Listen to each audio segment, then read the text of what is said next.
Kalau lihat, nilai raport, itu biologi saya 5. Pertama adalah dia sudah punya pengalaman apa di lab, kita akan mendahulukan itu.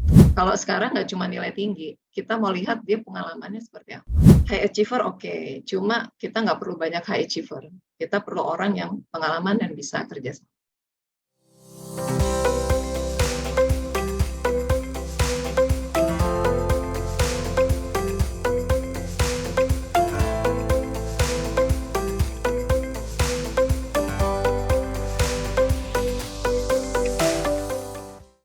Pembicara kita kali ini adalah sosok yang inspiratif, Akterono Dwi Budiati yang biasa kita panggil Teh Akter, seorang ilmuwan medis dengan latar belakang pendidikan MIPA yang luar biasa. Teh Akter telah menjadi sorotan dalam dunia penelitian medis. Lahir dengan semangat ilmu di Universitas Padjadjaran, beliau meraih gelar sarjana biologi pada tahun 1998, lalu beliau melanjutkan studi di Universitas Indonesia, meraih gelar master dalam program Biomedical Science di Fakultas Kedokteran pada tahun 2012. Kepiawaian dan semangat Teh Akter semakin terangkat, membawanya melangkah ke jenjang yang lebih tinggi. Pada 2023, beliau diakui sebagai lulusan program doktor dalam Biomedical Science di Universitas Indonesia. Perjalanan karir Teh Akter sungguh mengilhami. Di Stem Cell and Cancer Institute PT Kalbe Pharma, beliau menjadi Research Manager di Departemen Pengembangan IVD sejak 2018. Sebelumnya, di Divisi Penelitian Kanker, beliau telah memberikan kontribusi yang berarti dari 2013 hingga 2018. Mokhtar Riyadi Institute juga menjadi tempat beliau berkarya dalam Divisi Imunologi dari 2006 hingga 2013. Bahkan di Naval Medical Research Unit 2, beliau berada di Divisi Virologi dan memberikan sumbangsih dari 1998 hingga 2006. Teh Akter membuktikan bahwa latar belakang MIPA mampu menciptakan keunggulan dalam penelitian medis. Kontribusi beliau dalam mengembangkan pengetahuan mengenai stem cell, kanker, dan imunologi telah membawa dampak yang nyata bagi dunia medis. Kita akan mengeksplorasi lebih dalam tentang kiprahnya dan bagaimana alumni MIPA dapat berkarya dalam bidang medis. Jangan lewatkan kesempatan untuk mendengarkan pandangan dan pengalaman inspiratif beliau dalam podcast Cinta MIPA, episode 16 dengan judul Mewujudkan Keunggulan Alumni MIPA dalam Penelitian Medis. Bismillahirrahmanirrahim. Assalamualaikum warahmatullahi wabarakatuh. Selamat datang di podcast Cinta MIPA. Waalaikumsalam. Cerita interaktif alumni MIPA Unpad. Acara ini sebuah podcast dipersembahkan oleh Ikatan Alumni FMIPA Unpad. Acara ini menampilkan para alumni yang pernah kuliah pastinya di FMIPA Unpad.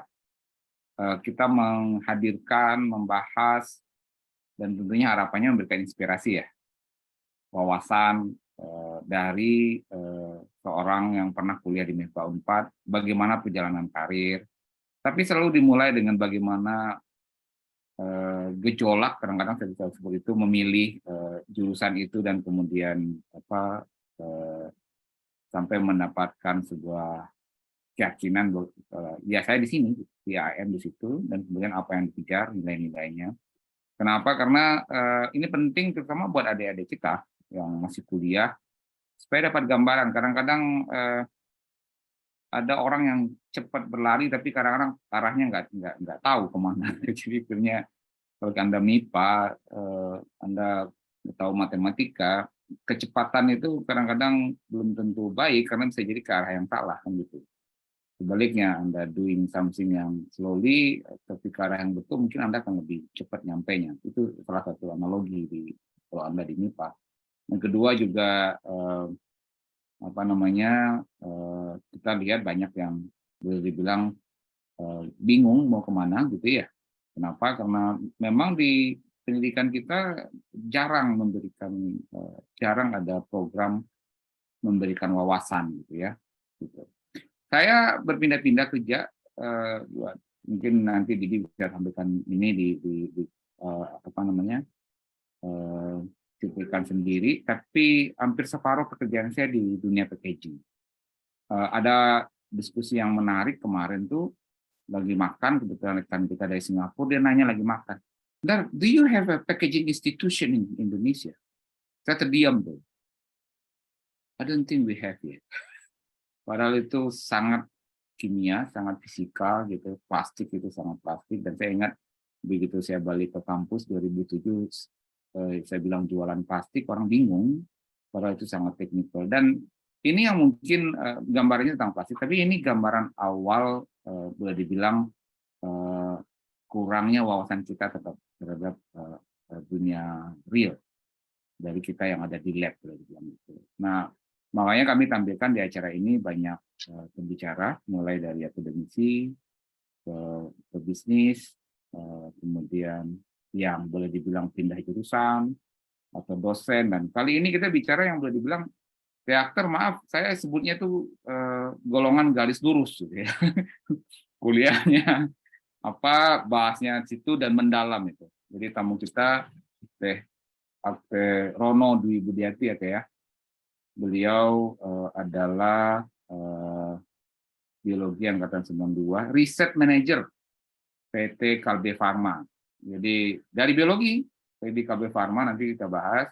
Jangan Anda pikir di Kalbe Farma hanya orang farmasi, tapi ini adalah benar-benar orang di core bisnisnya farmasi. Didi ngasih judulnya mewujudkan keunggulan alumni MIPA dalam penelitian medis. Dokter, selamat malam, Dokter. Assalamualaikum. Selamat malam, Assalamualaikum warahmatullahi wabarakatuh. Mohon sudah diundang di acara ini. Ini saya sudah lihat ada beberapa teman-teman saya juga di sini. Senang sekali, terima kasih. Kan adanya teman-teman jadi lebih santai kan, nggak lebih stres kan? Iya. Tapi harus hati-hati juga, Kang. Mereka bisa ngasih tahu semuanya. Iya, mereka udah mulai chatting saya tuh, tanya ini ntar gitu kan. Dokter santai. Tanya ini, betul. Santai aja, dokter. Jadi santai, kita lebih menggali lah gitu ya. Dan saya yakin satu hal yang saya pahami, apapun yang saya ceritakan itu benefitnya ke orang banyak. Itu dulu. Karena itu yang teater alami, begitu kan? Yang teater alami dan dalami. Dan saya yakin orang yang terutama yang setelah usia kita itu harusnya dapat pelajaran. Saya jujur agak iri dengan generasi ini. Dulu kita dapat gini kagak ada. Jadi kayak gini kemana sih gitu ya? Nanya pekerjaan itu seperti apa itu nggak pernah gitu. So belum ada internet. Kalau beli buku pun ya buku kan kita mengawang-awang juga kan ya. Belum ada internet. Belum ada internet juga gitu ya. Jadi ya wah bersyukurlah kalian ya, tapi ya godaannya untuk membaca yang lain juga banyak gitu. Dokter, sekali lagi kita mulai dulu dari selalu pertanyaan yang agak klasik karena FMIPA 4 tuh klasternya beda sekali, ada khususnya. Kenapa dokter milih biologi? Dan maaf walaupun sekarang saya sangat bisa dibilang sangat saintis, apakah dulu memang udah rasa begitu atau sempat ya hampir 60% tamu itu sempat mau keluar dari jurusan tidak mau kuliah lagi. Silakan dokter cerita dulu kenapa milih biologi dan apakah selama kuliah ya nyaman aja di situ atau gimana? Mangga dokter. Ya. Kayaknya cerita saya kalau kenapa milih biologi itu mirip dengan yang lain ya. Hampir semua biologi yang di Unpad itu pasti pilihan kedua. Nah, yang kedua ya. Nah, sama sih saya juga itu pilihan kedua. Iya. Sama saya juga pilihan kedua waktu itu. Terus kalau lihat nilai rapot itu biologi saya 5. Jadi kalau dibilang by accident ya enggak juga sih. Orang saya kan masukkan ke pilihan kedua ya.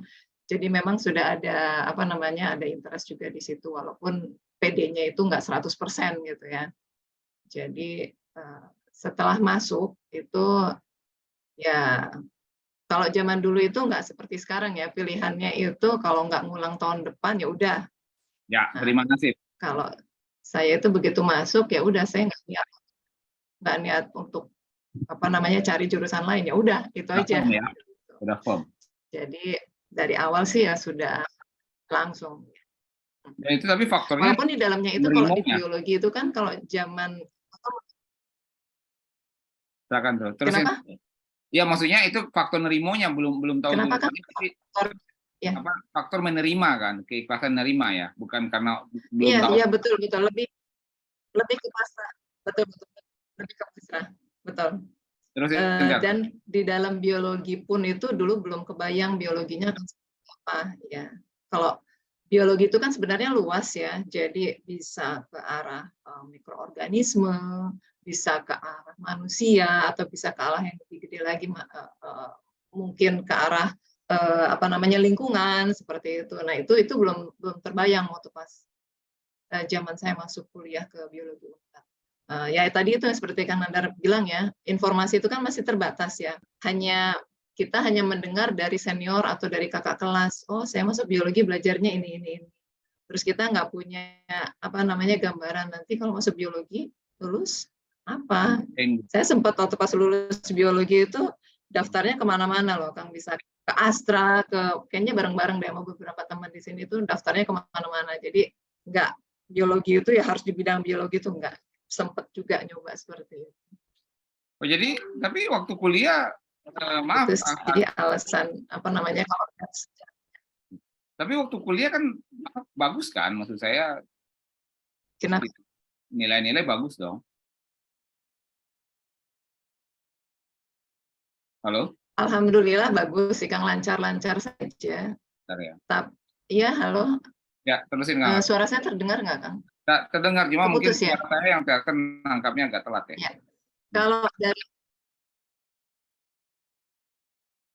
Iya, kayaknya ada delay deh, Kang, antara dari sana ke sinyal saya di sini. Ya. Terusin, Dokter. Halo, apakah sekarang udah jelas suara saya, Kang? Suaranya Dokter jelas. Dari saya ke Dokter ada delay mungkin. Ya. Oh, oke. Jadi kalau dari nilai, alhamdulillah lancar. Maksudnya saya bisa mengikuti mata kuliah di biologi.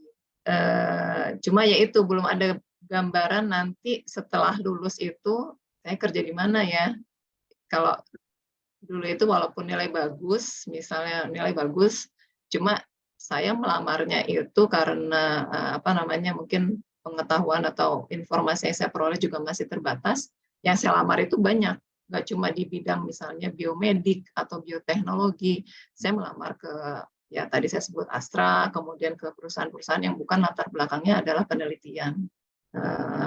Dan setelah nyari-nyari agak lama itu Kang. Setelah nyari-nyari terus kalau lowongan kerja kan zaman dulu itu lihatnya dari koran ya.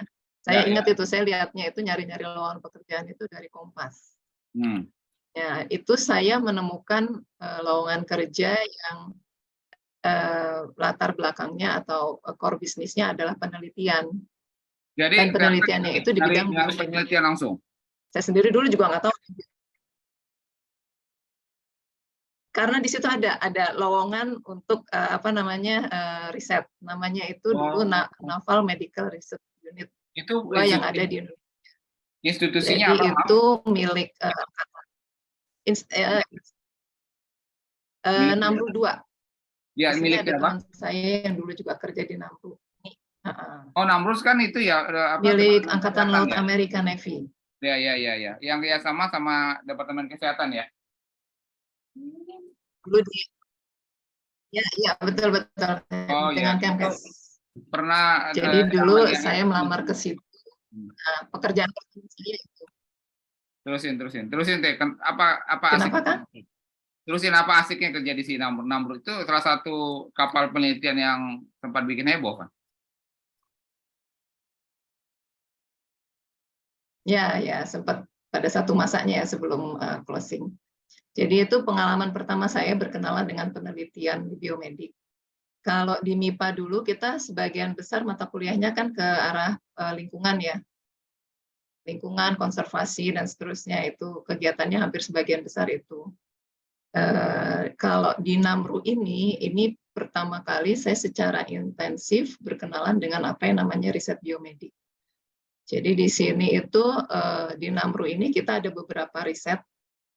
Kalau lembaga riset itu outputnya itu yang paling utama adalah publikasi. Yang paling utama. Di sini saya baru tahu bagaimana proses publikasi penelitian. Jadi dari sini saya baru belajar bagaimana proses dari suatu kegiatan di laboratorium, penelitian di laboratorium, kemudian outputnya adalah publikasi ilmiah. Jadi yang dulu dipelajarin di kampus itu metode apa skripsi itu, nah itu penelitian, bikin sebenarnya mini hipotesa, study segala ya. dari publikasi kalau di bahasa Ya, ya. ya, itu kepake ternyata yang saya pikir dulu ini kepake nggak ya? Oh ternyata kepake di Namru ini. Dan itu ya emang suatu pekerjaan ternyata Satu pekerjaan yang serius, yang memang tahapannya begitu seperti gitu itu ya. kan. Ya, ya, ya. Iya betul. Sebentar, Kan dulu karena sempat kalau kita bikin skripsi kan, ya terusin dokter, sorry ini ada delay ya kita. ya gimana Kang? Terusin dulu soalnya agak delay kayak. Terusin dokter. Iya agak ganggu sedikit. Ya, ya jadi kan waktu kalau pas kuliah dulu itu kan kita pas nyusun skripsi kita, mungkin saya pas nyusun skripsi itu kan ya dari bab 1, bab 2 kan karena kita sudah sering ditanya ya, skripsinya udah nyampe bab berapa gitu kan. Dan itu agak-agak beban ya. Oh ternyata itu semua itu tahapan itu memang diperlukan kalau misalnya kita bekerja di suatu lembaga penelitian. Ya, ya. Karena apa outputnya ya hasil karya ilmiah itu ya mini bentukan mininya ya skripsi kita. Mungkin Betul. bedanya adalah pada saat kita kerja skripsinya itu ada yang mereview, Ya, ada yang memberi nilai mungkin dannya gitu, layak publis, nggak layak ya udah enggak. Nah skripsi zaman dulu itu mungkin hanya beberapa 1-2 mungkin ya yang layak publikasi. Nah itu yang baru saya belajar benar ini di Namru ini, Namru 2 ini. terus Itu teater sih main kan. lama di Namru ya 2098. Ini mau diterusin Ya, terusin. 98 sampai 2006. 6 ya. Kenapa pindah habis itu? 98 sampai 2006. Ya itu. Kemudian pindah. Kenapa pindah? Pindah itu di 2006 kan kalau di Namru itu salah satu alasannya keluarga. Saya waktu pas itu di Namru itu masih pulang pergi Jakarta Bandung tiap minggu. Ini mungkin nama beberapa teman juga ada tuh yang modelnya pulang tiap minggu Jakarta Bandung, terus sempat anak pertama juga tuh naik kereta setiap minggu itu sambil bawa perut buncit. Nah itu tuh ada beberapa juga teman-teman seperti itu. Itu alasan salah satunya itu pindah karena saya dapat tawaran di Karawaci. Kebetulan di tahun-tahun itu ada beberapa tahun terakhir, sekitar 3 atau 4 tahun terakhir ya, saya pindah ke Serpong di sini. Dan kebetulan ada di tahun 2006 itu di Indonesia itu kebetulan mulai muncul tuh institut riset. Ada yang punya UI, ada yang punya LIPO. LIPO Ya. itu Mohtaryadi Institute, itu yang di Karawaci. Nah itu yang saya pekerjaan berikutnya saya itu di situ. Jadi kemudian ada satu lagi sebenarnya Stem Cell and Cancer Institute punyanya Kalbe.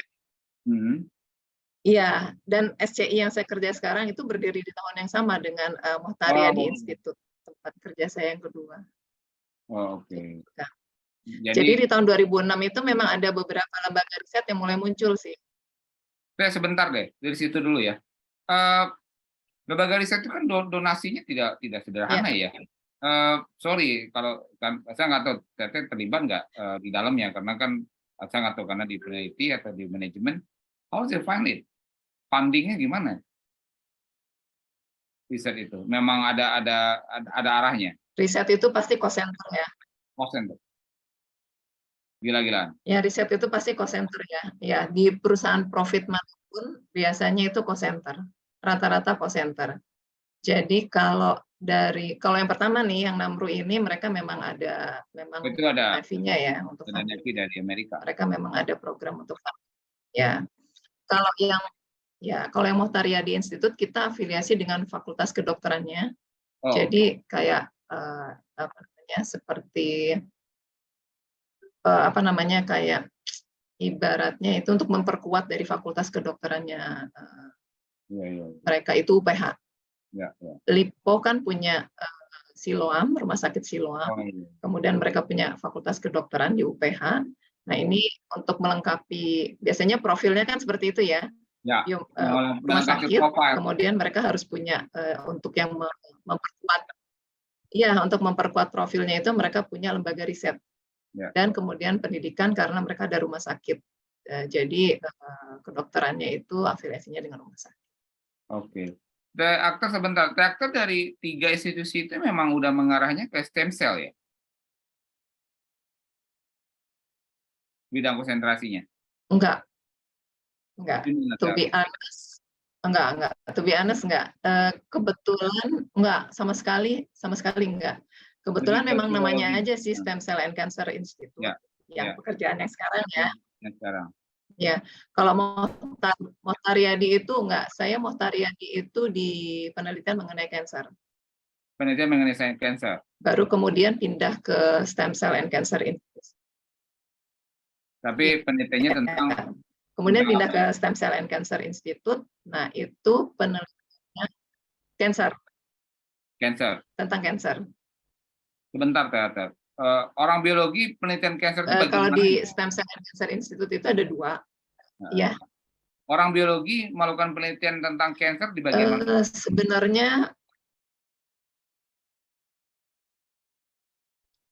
sebenarnya biologi kan luas ya, Kang ya. Jadi kalau mungkin semua aktivitas Sivika untuk Fakultas MIPA ini basicnya kan riset ya. Ya. Topiknya apapun pasti bisa. Karena kan kita sudah diajarin kerangka berpikirnya ya, dari mengidentifikasi masalah dan seterusnya. Ya. Nah, untuk biologi ini mata pelajaran atau mata kuliah yang kita dapat di jurusan kita itu ada yang menyentuh mengenai cancer. Untuk basic science-nya, untuk teorinya kita dapat. Namun pada saat bekerja itu kadang kita perlu tambahan lagi nih. Memang tidak bisa langsung, oke, saya di cancer berarti saya bisa semua nih gitu. Enggak. Memang ada proses sih di sana, Kang. Jadi saya ada proses harus belajar. Pertama sih belajar teknik di lab, dan itu teknik itu adalah salah satu persyaratan kalau kita mau bekerja di lembaga riset biomedik. Teknik ini mungkin masukan masukan juga buat teman-teman atau adik-adik mahasiswa yang mungkin masih kuliah yang menonton podcast ini. Jadi basic skill yang wajib dimiliki kalau kita mau kerja di lab riset biomedik itu pertama molekular. Teknik-teknik molekular itu wajib. Setidaknya yang sekarang gara-gara adanya pandemi ini, real time PCR atau RT-PCR itu wajib. Kemudian teknik-teknik yang protein base yang terkait dengan teknik deteksi protein dan seterusnya, itu beberapa teknik dasar itu harus juga dikuasai. Kalau ketiga itu lebih ke soft skill ya, itu nanti proses berikutnya pada saat kita meniti karir. Cuma yang 2 itu biasanya kalau di perusahaan-perusahaan kalau seperti Kalbe Farma ataupun lembaga riset lain yang outputnya publikasi, itu yang kita lihat itu pertama adalah dia sudah punya pengalaman apa di lab. Kita akan mendahulukan itu sesuai dengan kebutuhan proyek kita atau pekerjaan yang akan dijalani. Nah, pengalaman di lab itu biasanya kita nggak ngelihat. Sebentar. Yang Teteh sebut tadi harus gimana, Kang? kuasai itu itu pengetahuannya saja atau skill penggunaan alat di lab juga? Hands on. Jadi penggunaan instrumentasi di lab. Dikuasain ya? Iya. Oke. Jadi kenapa, Kang? Instrumentasi dikuasain itu menggunakan instrumen ya? Ya. Dan itu yang jadi disebut ini ada sertifikatnya segala macam, lengkap. Ada certified segala macam ya? Itu kesulitan di sini ya, Kang ya. Kalau sertifikasi untuk teknik-teknik molekular, teknik biomedik itu agak sulit ya di Indonesia ya. Belum ada lembaga resminya. Ya, jadi yang kita lihat adalah orangnya bisa pakai alat nggak gitu ya? Ya, jadi Enggak, paling yang kita lihat dia sudah terlibat di kegiatan apa saja. Misal dia pernah magang di lab riset mana. Dia pernah menangani proyek dan sebagai apa di situ. Itu adalah nilai tambah yang plus-plus buat kita untuk merekrut tenaga kerja untuk terlibat di kegiatan riset biomedik. Oke. Itu sih, itu yang. Jadi kalau misalnya ada yang menulis di CV nih, saya pernah ikut asisten atau mengasisteni lab apa gitu. Ya. Itu mungkin kita plusnya cuma satu.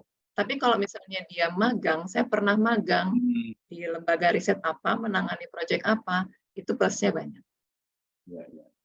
Oke, sebentar. Jadi kalau dulu kan, ya.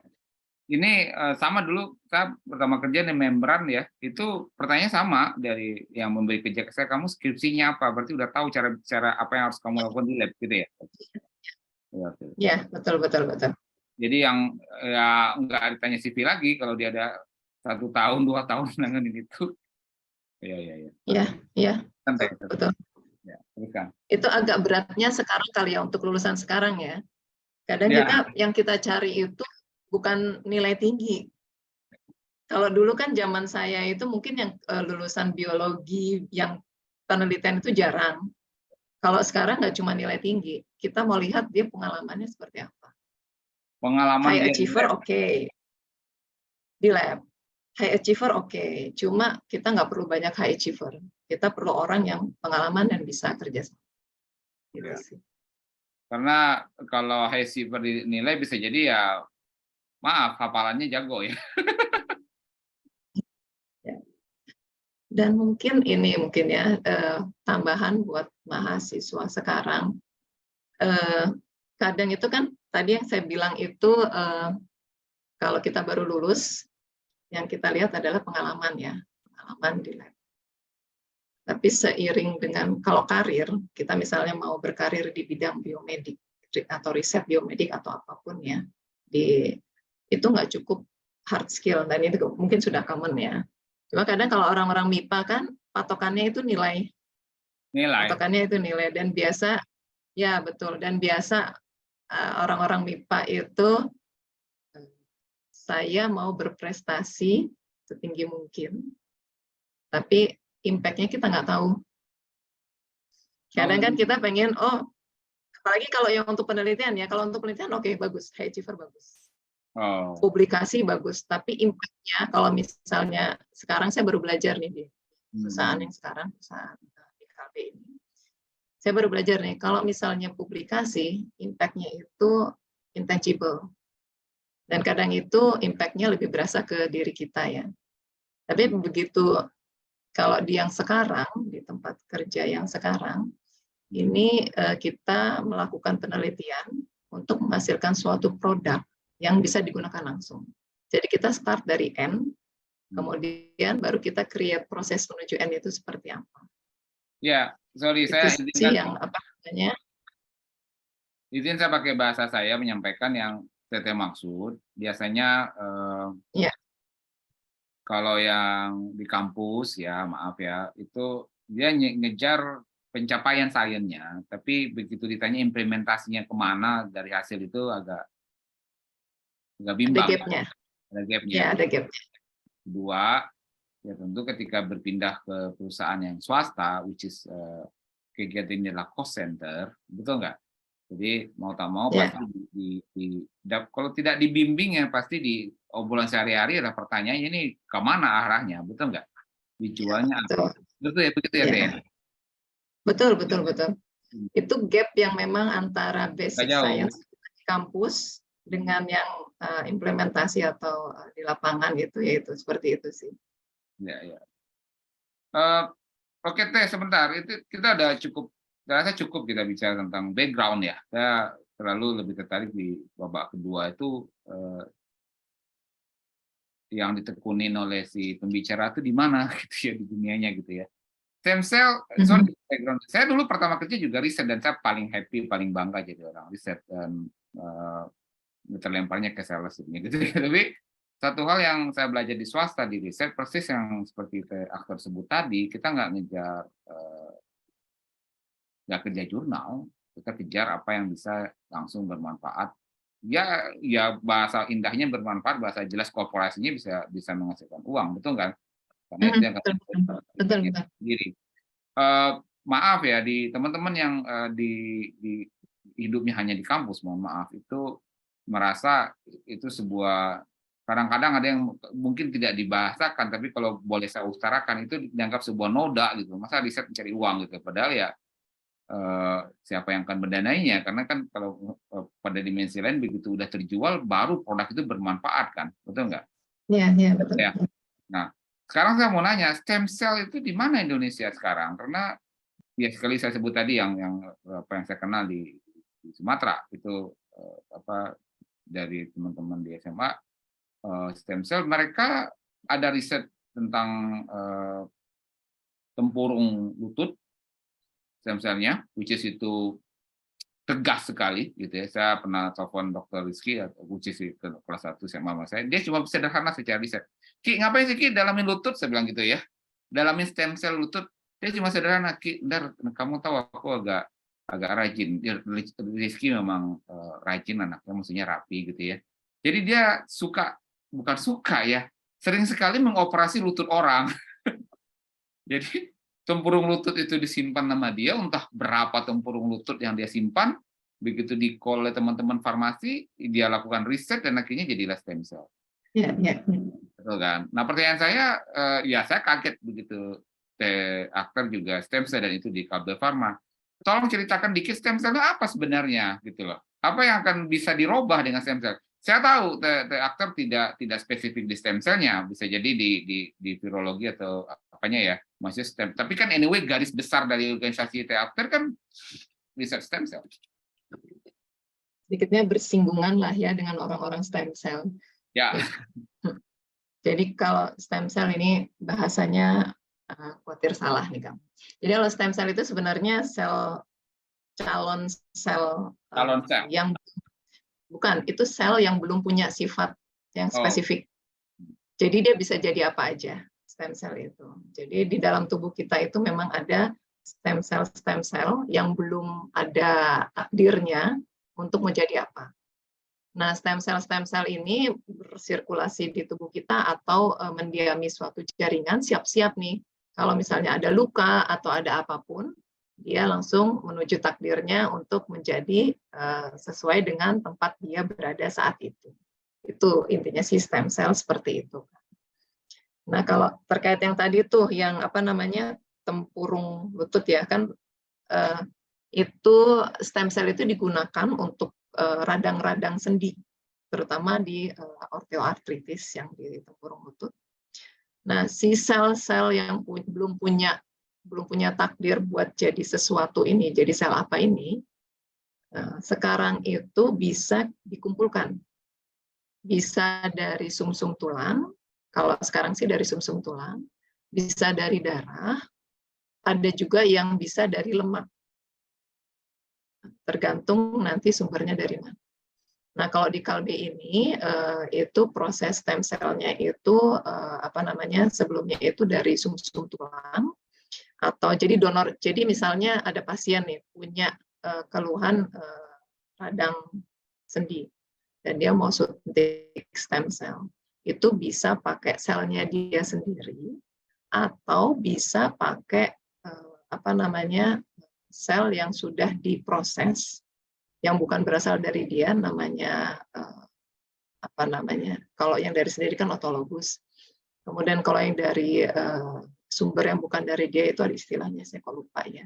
Nah, yang sudah diproses, nah itu yang disuntikan kembali ke tempurung atau ke daerah yang mengalami radang. Nah, Kalbe sendiri itu menyediakan fasilitas untuk processing dari stem cell, bekerja sama dengan rumah sakit. Kalau Kalbe-nya sendiri sih tidak berinteraksi langsung dengan pasien, jadi kita kerjasama dengan rumah sakit yang menyediakan layanan untuk stem cell.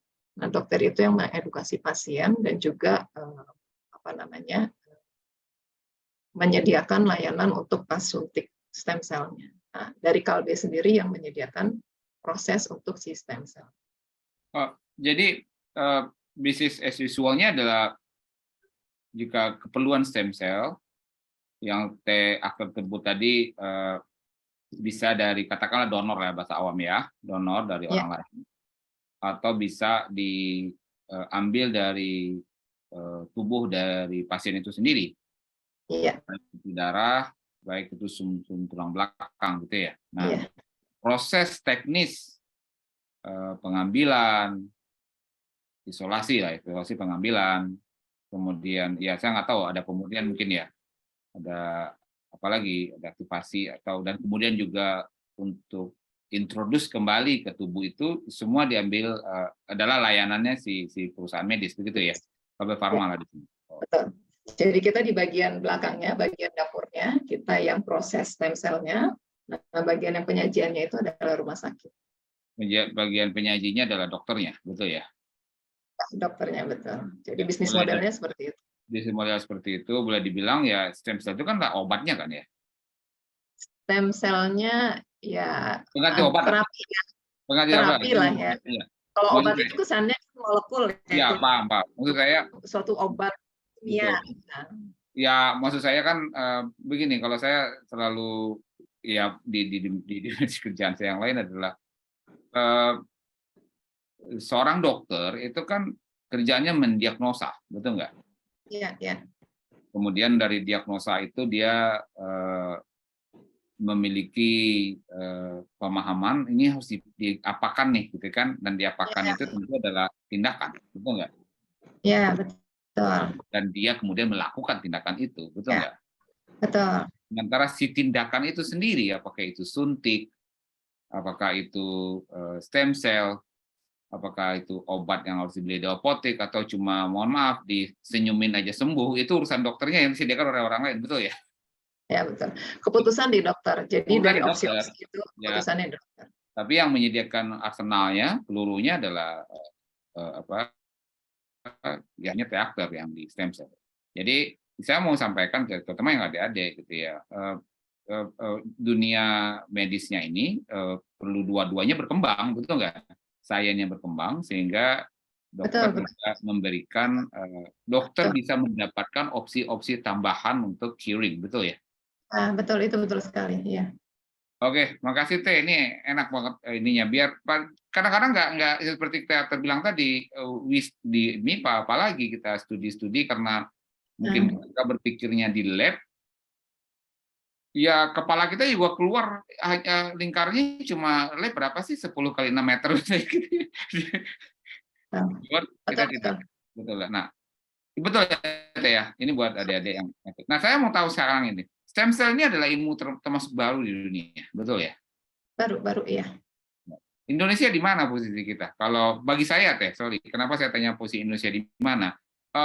Dunia farmasi, obat-obatan itu bagi industrialis kita di komersil, farmasi masih dianggap adalah industri yang maaf, ya tinggal aduk. Alat chemicalnya diimpor, ininya diimpor, kemudian diaduk jual, betul kan? Itu ya. Maaf bicara malah sedikit lebih rendah daripada industri otomotif yang terang-terangan mengatakan otomotif itu assembly, tapi dia mengatakan kita assembly. Farmasi tidak pernah mau mengatakan dirinya assembly. Nah, baru kurang dari 20 tahun ke belakang ada seperti tempat Teteh itu sampai ada risetnya sendiri, betul nggak? Iya, betul. Dan saya boleh dibilang, saya mengatakan dengan bangga ketika riset lompat kata kan, yang riset adalah stem cell gitu ya. Gak bayang nggak sih kalau kita sebut riset, kita kembali riset menemukan aspirin kan gitu kan, udahlah kita ketinggalannya minta ampun gitu ya. Nah, pertanyaan saya sekarang tolong dijelaskan, mungkin biar yang di bawah pada bersemangat ya Teh ya. Sebenarnya dunia riset medis ya, fokus saja di dunia riset medis, khusus di stem cell. Indonesia itu di mana? Kita cukup di depan kah? Ada peluang buat yang di bawah itu ngejar karirnya? Kayaknya udah, saya ikutin aktor deh, juga studi mikrobiologi, studi virologi, studi imunologi untuk ngembangin stem cell.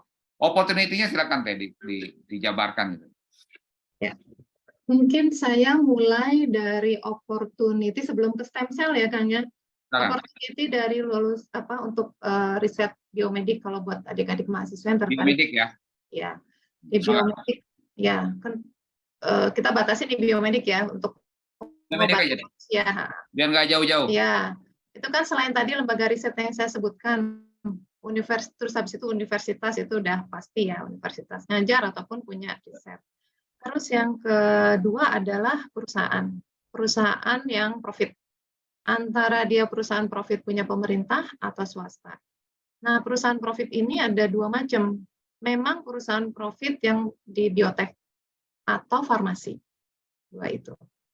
Nah, kebetulan kalau dan pilihannya kalau di Indonesia kan nggak banyak ya untuk perusahaan farmasi atau biotek yang ada lembaga riset biomediknya. Ya. Nah, kebetulan kalau yang Kalbe Pharma ini, Kalbe Pharma itu punya strategic business unit yang di biotek dan juga di biomedik riset. Nah, untuk yang biotek ini kita ada lini bisnis untuk produksi obat-obatan biosimilar atau obat-obatan yang dihasilkan oleh makhluk hidup seperti kita dari mammalian cell kita menghasilkan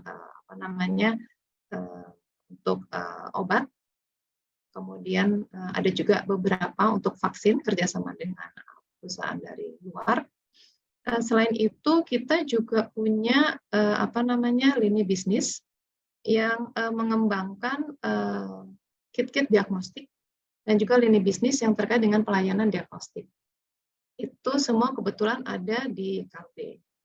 Nah, terkait dengan stem cell ini masuk ke arah biomedik juga, yaitu untuk pelayanan terapi berbasis sel. Nah, kalau tadi Kang Nandar nanya nih, kita statusnya itu kalau dibandingkan dengan kemajuan stem cell di luar itu seperti apa? Kalau kita lihat dari publikasi-publikasi mengenai stem cell dengan salah satu company di luar, itu dari sisi perkembangan teknologi yang riset yang kita lakukan itu kita sama. Kita sebenarnya kalau stem cell itu kan masih terus berprogres ya Kang ya untuk penelitiannya. Dan kalau kita lihat progres yang kita dapat sampai saat ini itu kita lagi racing. Ya. Lagi balapan nih sama di luar. Karena apa yang kita dapat itu nggak jauh beda sama yang di luar dapat. Sebentar, luarnya siapa? Luarnya ada beberapa company dari luar, saya lupa namanya. Ada dari Negaranya luar. negara barat, Amerika, Jepang maksud saya. Dari US sama satu lagi dari saya kan bukan di stem cell, sorry banget lupa, ada satu lagi US, satu lagi. Nah, itu kita sebenarnya lagi balapan nih. Lagi balapan karena apa? Kita lihat dari progres yang mereka dapat itu nggak jauh beda dengan kita karena sama-sama lagi mencari nih dalam riset stem cell ini. Jadi optimis kita bisa kita bisa berjalan. Track record di luar untuk stem cell. Ya. Sebentar, pertanyaan saya kembali agak dasar. Kenapa dari sekian banyak opsi spesialisasi deh? Saya nggak cuma teater, maksud saya di Indonesia gitu ya. Banyak sebenarnya opsi-opsi pengembangan di biologi yang hubungannya dengan kesehatan. Kenapa Indonesia tertariknya stem cell ya? Kalau di biomedik itu modal utama adalah detail. Satu yang wajib, yang seharusnya kalau sama anak-anak saya sekarang itu saya wajibkan adalah kamu harus punya pengalaman organisasi. Misalkan adalah sel yang belum memiliki sifat apa-apa ya, belum menjadi sel apapun. Itu keputusan ada di tangan dokter dan keputusan itu berdasarkan banyak hal. Dari hasil lab, kemudian pasien, status pasien, kondisi pasien, dan seterusnya.